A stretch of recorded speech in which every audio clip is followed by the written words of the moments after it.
Hey everybody, what's preppin'? Are you prepared for a life change? It's good to see you again. And today is a very serious video because here in our house, everything has changed. And that's why I asked the question, are you prepared for a life change? In one instant, the entire course of our lives have changed because early Tuesday morning, my husband came downstairs and he said he thought that he needed to go to the hospital because he felt that he was having symptoms of a stroke. And we called 911 and the paramedics came. I could visibly see there was something different in his face.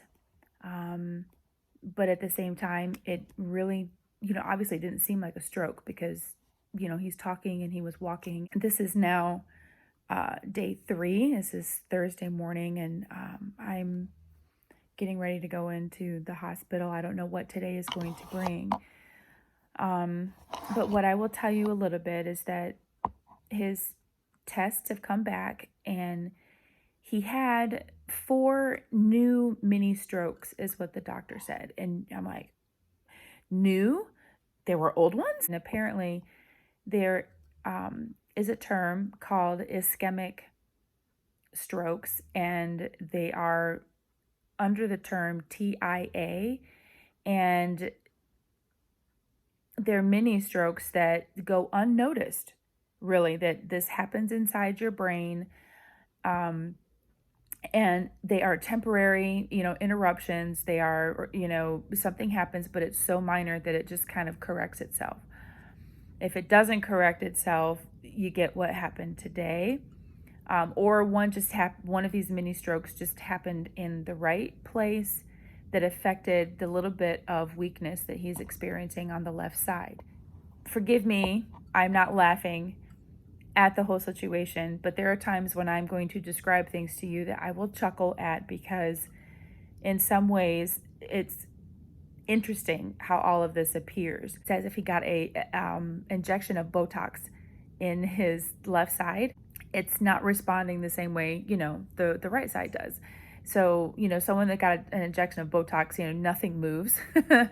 And so, but it's not droopy like a Bell's palsy or something like this, where it's just down like that. It's not. It's just kind of like numb. It's just not responding.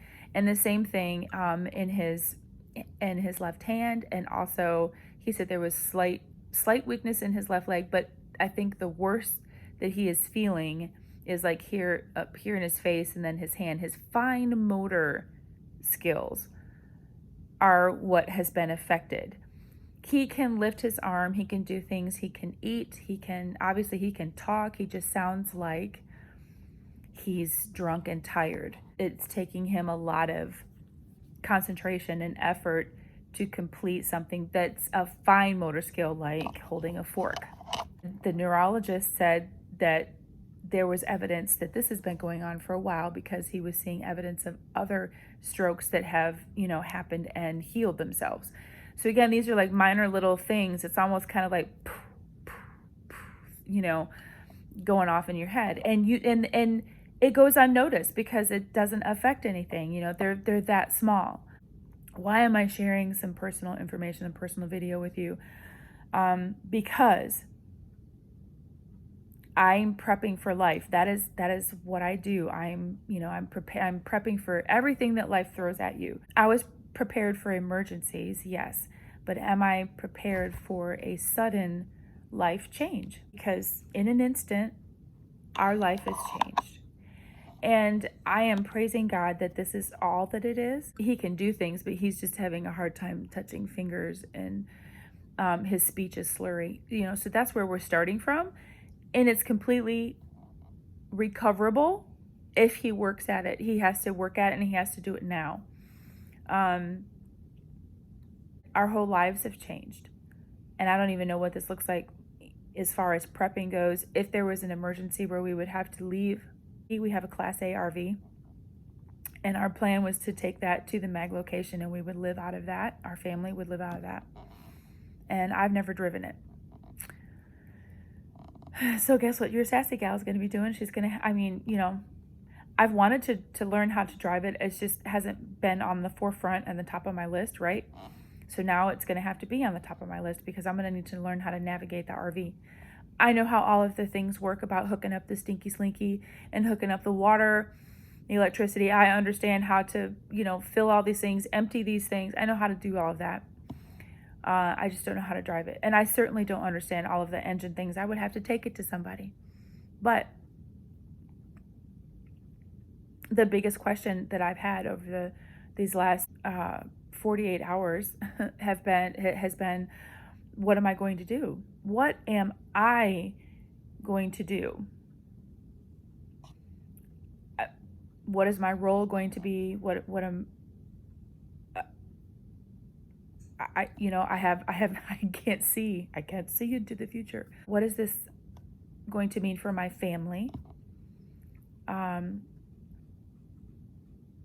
Last night I started thinking about how is this going to affect my husband's job? How is my husband going to respond to all of this? There's all of that as well. How is his attitude? All this last year, I would have to say that I've been heavy prepping for some kind of a financial collapse or an SHTF scenario, but I'm not sure I've asked myself the question, am I really prepared for a life-altering event? And I have to ask you all the same in your situation. If it's you, if it's your partner, if it is one of your children, anybody that is in your house, are you prepared for a life-altering event where it changes you or changes your spouse, your partner, your loved ones that are in your house? It's one thing when you're talking about you have power outages or blizzards, hurricanes, you have some of these catastrophic events that happen and you're working through surviving through that, but you have the health of everybody around you. Everyone is, physically strong, mentally strong. We now have someone in our family who is not that anymore. And we have to take a pause, we have to take a break here and kind of shift our focus into helping one of our family members, to recover and gain strength back, but because we know what's going on up here with him, now there's the whole lifestyle has to change because we don't want any more to happen. He's now at an extreme risk for the big one, we were calling it. These are, I am trying not to go too far forward. I'm trying to just focus on today and the next week. Today, when is he going to get to come home? The immediate is getting his blood pressure down. He had 4 medications yesterday in the span of 6 hours trying to get his blood pressure down, and it had come down. And he had a wonderful physical therapy session. It was very positive and very encouraging. I'm hoping that he holds on to that because they were telling him, you don't need us here in the hospital. You're ready for outpatient therapy. You're ready to go because you have a good starting point. So I wanted to share this with you so that you would be thinking, seriously thinking about a life-altering event and how it is going to affect your prepping journey. When one person is down, it affects you. It affects the entire process. It changes everyone mentally and emotionally. I've had some long conversations with my kids, and I want you to know my kids are not little kids. My kids are adult. Well, almost. One is still not quite legally an adult, but I'm telling you, all 3 of my kids have been homeschooled, and we've been raised, with our belief in Jesus. We have a solid biblical worldview of things, and I'm telling you, they are 3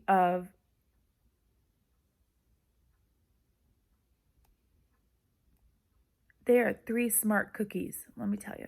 And they've done a wonderful job these last few days. Just holding the fort down and supporting me and wanting to know what we needed to do when we came back home. These are my kids. They're like, let's go. It's ready to go. What do we need to do? You know, let's, okay, this happened. They're ready to shift gears and be like, okay, let's go, mom.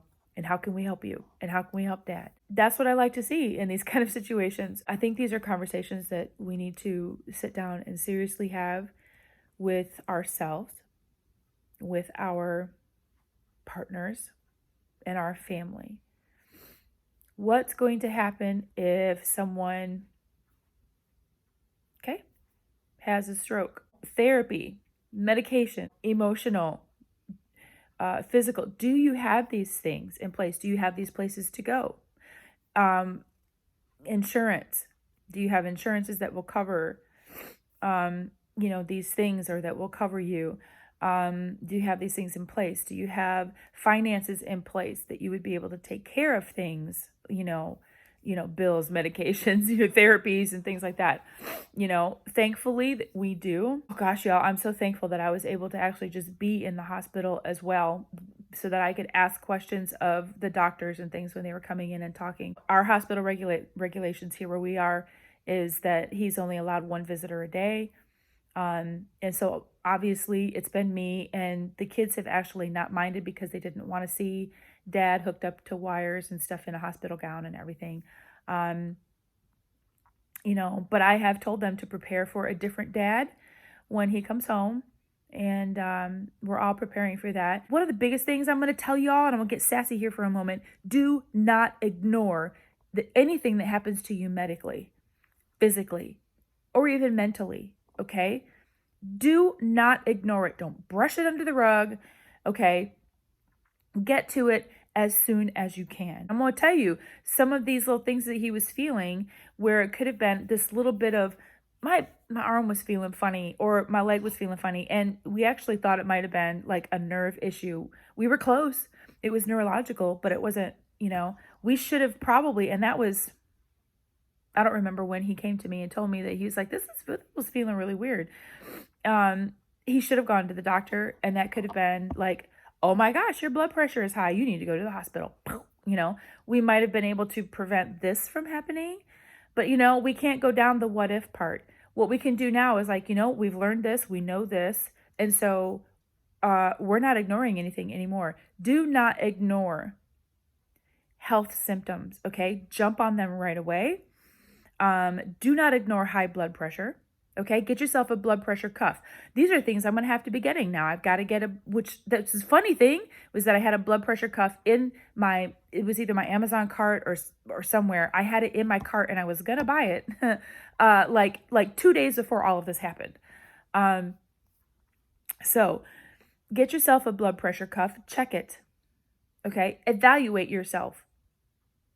Do an internal, honest evaluation. Sit down with your spouse, your partner, your family. Ask them. And if they are telling you, Dad, you're acting off, do you feel okay? What is going on? You sure are breathing a little bit heavier than normal. Do not brush them off. Your family loves you and they care about you. Okay? The thing that you can do to honor them is to, sit down and say, oh, well, have I really been doing that? I haven't noticed. And then you start taking a personal, honest self-evaluation and say, wow, I am huffing a lot when I go up these stairs. Check your blood pressure. Okay? It's a silent killer. Get somewhere to have blood work done on a regular basis. This is a good reason to see a doctor. I know some of us are like, I don't like doctors and I don't like going. You need to do it. You need to get an evaluation. Get a baseline so you know what your blood work looks like. You know what your glucose levels are, and your cholesterol, triglycerides, your vitamin D levels. I was severely vitamin D deficient a few years ago. I would have never known that had I not had blood work done. It's a good thing to have at least a basic yearly visit with a doctor. But if you've got something like this, you have hypertension, high cholesterol and these kinds of things, do not ignore them, okay? Have a relationship with your doctor. Be a good little prepper and take your meds. You have to constantly be evaluating yourself. How is my health? I think I could probably do a little bit better. I could get a little bit stronger. I could be a little bit more mentally strong. If you're a spiritual person, I could be more spiritually strong. Take some moments for yourself. Don't just keep, gung ho, gotta do this, gotta do that, gotta do this. Take and schedule time. This is, being prepared in this area. It's not about like, I got all these checklists of these things I got to do. Sometimes it's making a checklist to say no. Say no. There are just things that you need to say no to. And there are people that you need to say no to as well. They're there. Just look for them. Just saying. Your bad health decisions, your bad health is actually probably going to be killing somebody else. You have to think about that.